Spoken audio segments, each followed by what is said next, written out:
পাড়া এবং পাবনা পাকশী মহাসড়ক দিয়ে প্রতিদিন চলাচল করে অন্তত ৩০,০০০-এরও বেশি ছোট বড় যানবাহন। দীর্ঘদিন সংস্কারের অভাবে বেহাল হয়ে পড়েছে এই মহাসড়ক দুটি। কোথাও উঠে গেছে কার্পেটিং, কোথাও সৃষ্টি হয়েছে বড় বড় গর্ত।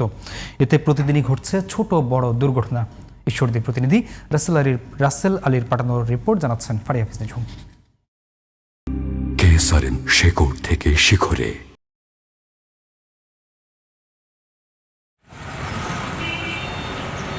খানাখন্দে ভরে গেছে পাবনার পাকশী বনপাড়া ও পাবনা পাকশী মহাসড়ক। টানা বৃষ্টিতে গর্তগুলো পানিতে ডুবে থাকায় কোনটি ছোট আর কোনটি বড় তা বোঝার কোনো উপায় নেই। ফলে প্রতিনিয়ত ঝুঁকি নিয়ে চলছে বাস, ট্রাক, পিকআপ ও অ্যাম্বুলেন্স সহ বিভিন্ন ধরনের যানবাহন।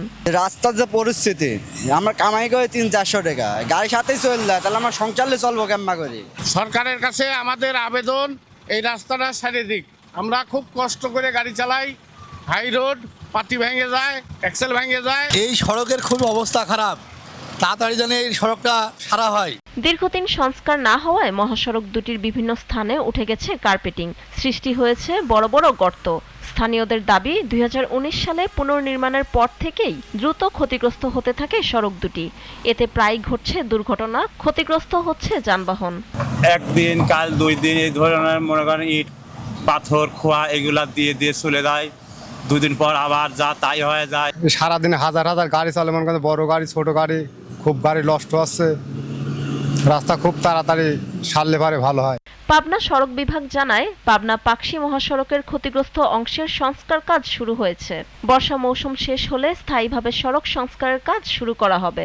পাবনা পাকশী ইপিজেড রাস্তায় যে সকল অংশ ক্ষতিগ্রস্ত রয়েছে সে সকল অংশ আমরা সংস্কার কাজ শুরু করছি।